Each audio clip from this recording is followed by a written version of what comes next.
नमस्कार दोस्तों, मेरा नाम है शेखर और स्वागत है आप सभी का हमारे ट्यूब चैनल शिखर स्टडी पॉइंट पर। दोस्तों, वीडियो को देखने से पहले अगर आपने चैनल को अभी तक सब्सक्राइब नहीं किया हुआ है तो चैनल को जरूर सब्सक्राइब कर लीजिएगा और साथ ही बेल आइकन भी जरूर दबाइएगा। दोस्तों, आज हम हर रोज की तरह इसमें 30 महत्वपूर्ण प्रश्न पर बात करने वाले हैं।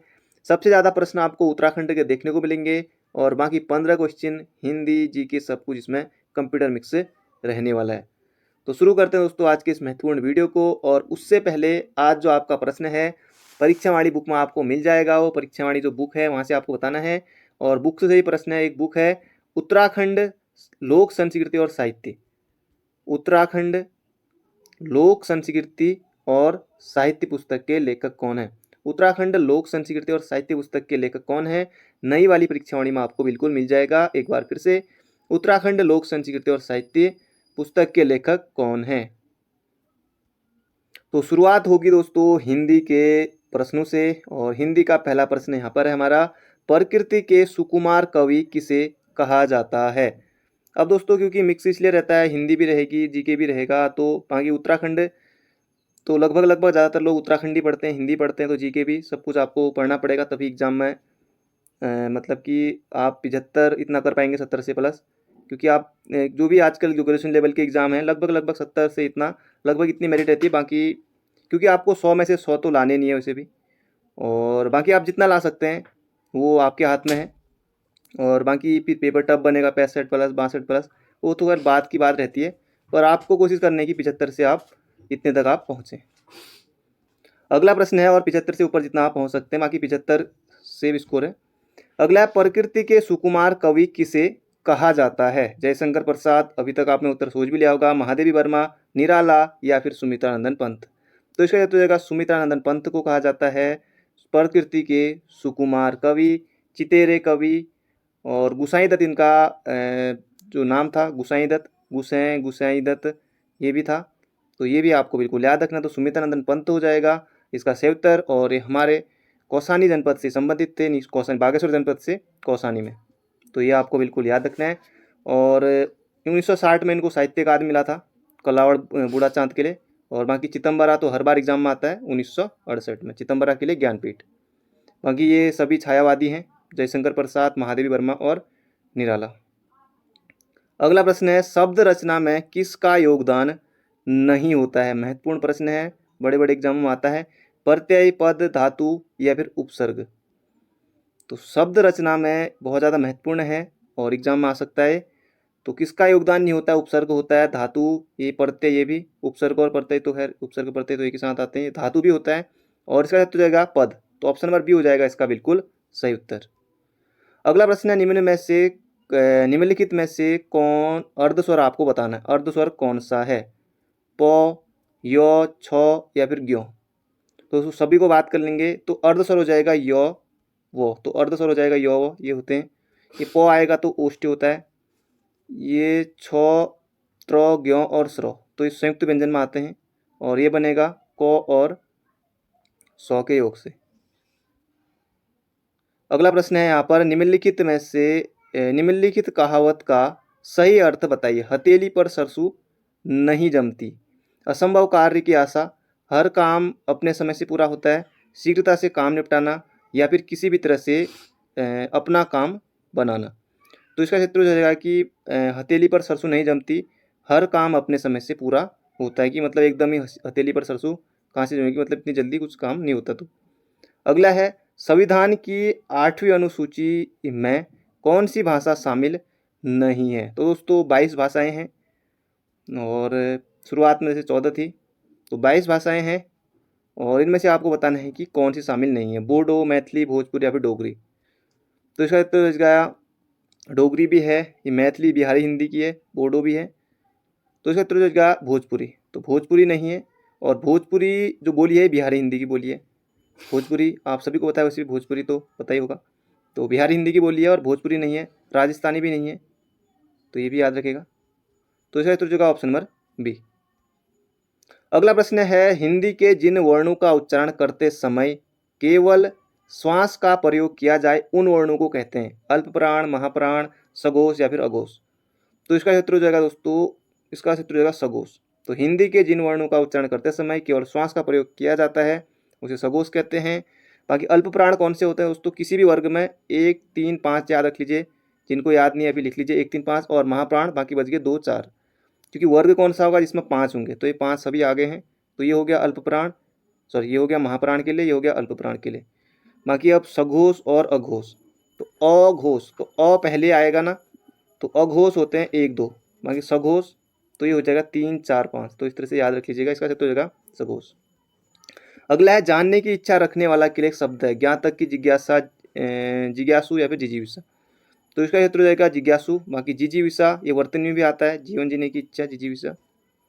अगला प्रश्न है मौर्य शासक अशोक द्वारा यमुना टोन्स नदी के संगम पर स्थित शिलालेख किस भाषा में है, मतलब कि यमुना टोन्स का संगम, पहली बात तो ये हो जाएगा कालसी, और फिर यहाँ पर तो हो जाएगा दोस्तों पाली में है, तो ये आपको बिल्कुल याद रखना है। भाषा पाली है, लिपि ब्राह्मी है, लिपि है दोस्तों कौन सी, ब्राह्मी, तो ये भी आपको बिल्कुल याद रखना है। तो बढ़ते हैं अगले प्रश्न की तरफ। बाकी कालसी का नाम आता है, कालकूट था, अशोककालीन शिलालेख 257 ईस्वी पूर्व का। अगला है किस चंद शासक के शासनकाल में कुमाऊं पर रोहिलों ने आक्रमण किया था, तो ये भी बहुत ज़्यादा महत्वपूर्ण प्रश्न है, और इसका क्षेत्र हो जाएगा बाज बहादुर गरुड़ नहीं, इसका क्षेत्र हो जाएगा कल्याण चंद्र। अब ये कल्याण चंद्र भी 4 थे, तो कल्याण चंद्र चतुर्थ के समय, तो ये आपको बिल्कुल याद रखना है। रोहिल्ला आक्रमण हुआ था 1743 से लेकर 44-45 की बात है, उस समय की बात है, और उस समय प्रदीप शाह ने कल्याण चंद की मदद की थी, प्रदीप शाह ने कल्याण चंद की मदद की थी इस रोहिल्ला जो आक्रमण हुआ था चंदों पर ही। तो बढ़ते हैं अगले प्रश्न की तरफ। अगला प्रश्न है कत्यूरी प्रशासन में तहसील स्तर की इकाई को कहा जाता था, महत्वपूर्ण प्रश्न है। अब ऑप्शन भी देखिए, कर्मांत, धर्मांत, शर्मांत या फिर इनमें से कोई नहीं, तो इसका क्षेत्र हो जाएगा धर्मांत भी नहीं, शर्मांत नहीं, हो जाएगा कर्मांत। तो एग्जाम में पूछा गया था दोस्तों प्रश्न ये, कत्यूरी प्रशासन में तहसील स्तर की इकाई, ये हो जाएगा कर्मांत, तो महत्वपूर्ण प्रश्न है, एग्जाम में पूछा गया था। अगला प्रश्न है वर्ष 1913 में शुद्ध साहित्य समिति की स्थापना किसने की थी, बद्रीदत्त पांडे, चिरंजीव लाल, या फिर स्वामी सत्यदेव परिवारजग, या फिर स्वामी नित्यानंद सरस्वती। तो इसका उत्तर होगा 1913 में स्वामी सत्यदेव परिवारजग शुद्ध साहित्य समिति, कहाँ, तो अल्मोड़ा में। अगला प्रश्न है, ये प्रश्न आपने थंबनेल पर भी देखा ही होगा, वर्ष 1955-56 की बात है। वर्ष 1955-56 में उत्तर प्रदेश विधानसभा में राज्य विधानसभा का प्रस्ताव किसने रखा था, तो महत्वपूर्ण प्रश्न है। बाकी कालू मेहरा ऑप्शन से आप देखते हटा देंगे, तो इनका जन्म हुआ था 1831 में कालू मेहरा का, तो बहुत दूर की बात है। तो इसका उत्तर जगह दोस्तों एन.डी. तिवारी, एन.डी. तिवारी, ज़्यादातर लोगों ने किसी ने गोविंद वल्लभ पंत भी सोचा होगा, तो इसका उत्तर जगह एन.डी. तिवारी ने, नारायण दत्त तिवारी ने उत्तर प्रदेश विधानसभा में राज्य विश्वविद्यालय का प्रस्ताव रखा था। फिर बाकी बने कब थे, कुमाऊं गढ़वाल 1973 में एक साथ लंबे संघर्षों के बाद। और एन.डी. तिवारी 3 बार तो कहाँ के सीएम रहे थे, यूपी के, और बाकी 1 बार फिर हमारे राज्य के, और अभी तक के मतलब इतिहास में बात करें तो इन्होंने अपना कार्यकाल 5 वर्ष का पूरा किया है। अगला इंद्रमणि बडौनी का जन्म उत्तराखंड के किस जनपद में हुआ था।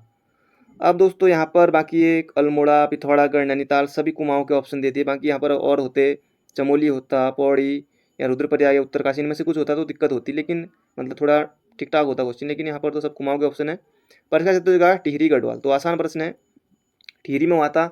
और इनके जन्म दिवस को मनाया जाता है लोक संस्कृति दिवस के रूप में, लोक संस्कृति दिवस, और 24 दिसंबर को, 24 दिसंबर को, और ये भी आपको बिल्कुल याद रखना है, 24 दिसंबर 1925 को इनका जन्म हुआ था, और उत्तराखंड का गांधी इनको कहा जाता है।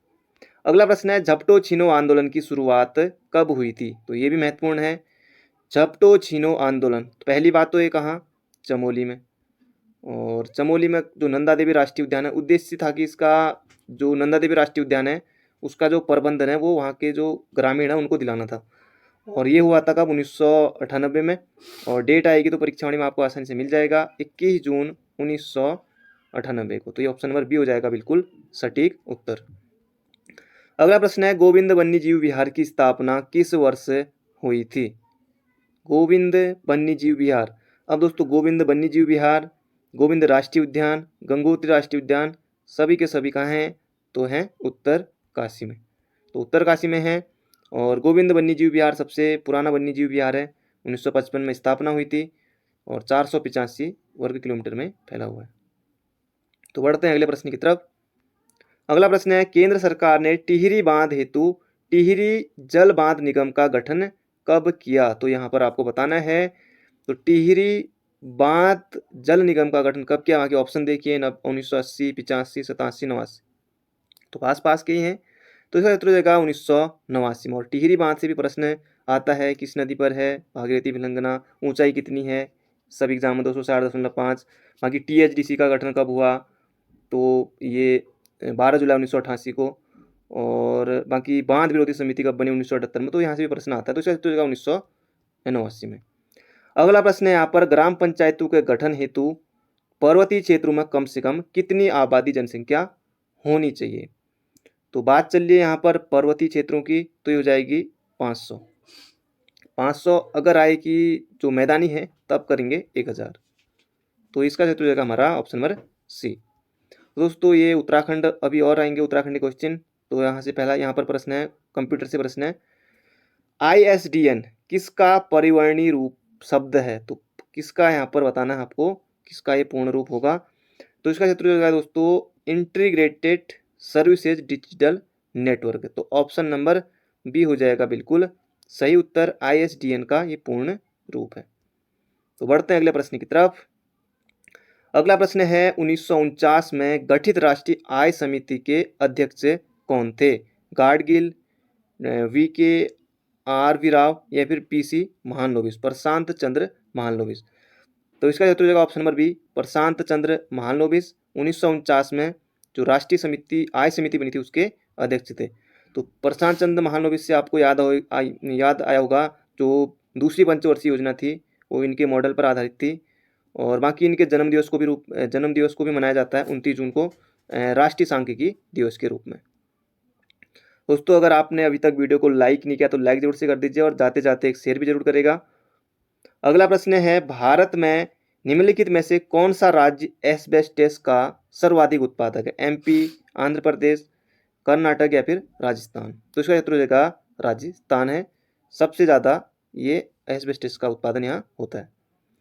अगला प्रश्न है, पॉलिटी से प्रश्न है, जब सर्वोच्च न्यायालय द्वारा, महत्वपूर्ण प्रश्न है, एग्जाम में देखने को मिल सकता है, जब सर्वोच्च न्यायालय किसी व्यक्ति अथवा संस्था को उसके दायित्व के निर्वहन हेतु लेख जारी करता है तो उसे कहते हैं उत्प्रेषण, परमादेश, अधिकार परीक्षा, बंदी प्रत्यक्षीकरण। दोस्तों 5 तरह की रीट जारी की जाती है अनुच्छेद 32 में। तो इसका तो जाएगा परमादेश। तो परमादेश हो जाएगा इसका सही उत्तर। तो ये आपको बिल्कुल याद रखना है, परमादेश हम आदेश देते हैं।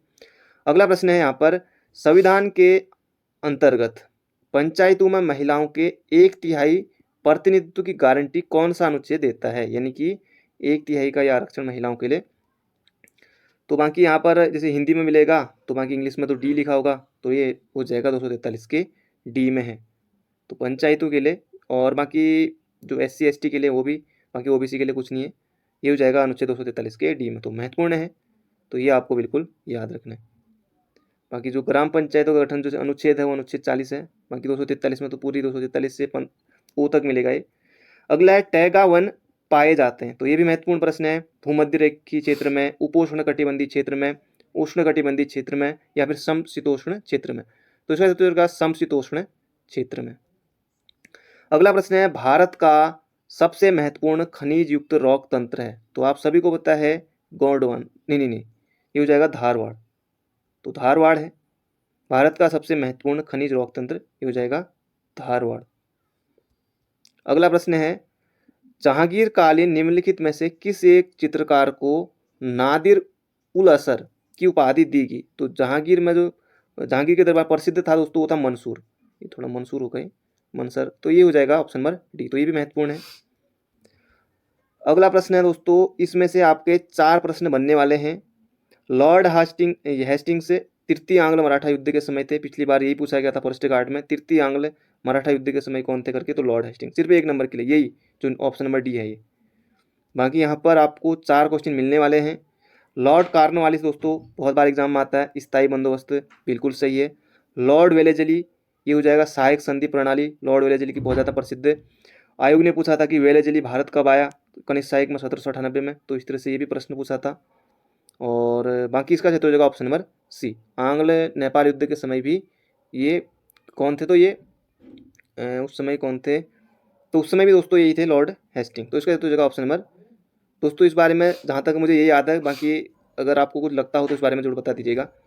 तो इसका उत्तर होगा दोस्तों ऑप्शन नंबर सी। बाकी तो ये सही है, बाकी जहाँ तक लॉर्ड ये हेस्टिंग ही उस समय थे। अगला प्रश्न है, चनौदा सोमेश्वर अल्मोड़ा में शांतिलाल त्रिवेदी के प्रयास से गांधी आश्रम की स्थापना की गई कब?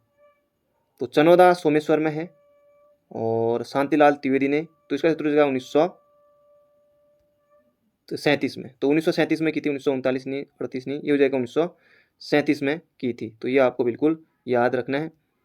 अगला प्रश्न है, केदार मंडल पर ललितादित्य के आक्रमण की जानकारी प्राप्त होती है राजतृंगिणी, रामासार, हर्षचरित या फिर इनमें से कोई नहीं। तो इसका उत्तर हो जाएगा केदार मंडल पर ललितादित्य के आक्रमण की जानकारी ये होती है राजतृंगिणी से। राजतृंगिणी है कल्हड़ की, 8 तरंग है इसमें।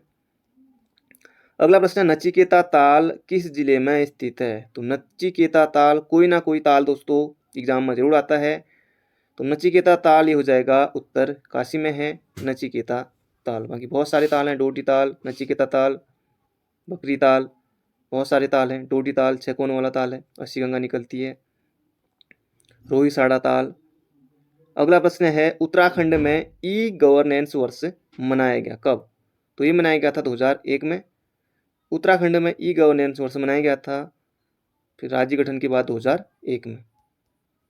अगला प्रश्न है, मापतौल हेतु धूली पाथा चलाने का श्रेय जाता है अजय पाल को, कनक पाल को, जगत पाल को या फिर इनमें से कोई नहीं। तो ये जाता है दोस्तों परमार वंश के 37वें शासक अजय पाल को। तो ये आपको बिल्कुल याद रखना है। गढ़वाल का अशोक अजय पाल को धूली पाथा चलाने का श्रेय जाता है। और धूली पाथा इस 2 किलो का होता था। तो दोस्तों ये थे आज के हमारे 30 महत्वपूर्ण प्रश्न। बाकी मिलते हैं बहुत जल्दी एक नई वीडियो में। अभी तक आपने वीडियो को लाइक नहीं किया तो लाइक जरूर से कर दीजिए। अगर आप चैनल पर नए हैं, अभी तक आपने चैनल को सब्सक्राइब नहीं किया हुआ है, तो चैनल को भी जरूर सब्सक्राइब कर लीजिएगा और साथ ही बेल आइकन भी जरूर दबाएगा। बाकी मिलते हैं बहुत जल्दी, तैयारी करते रहिए। Thank you friends, thank you so much.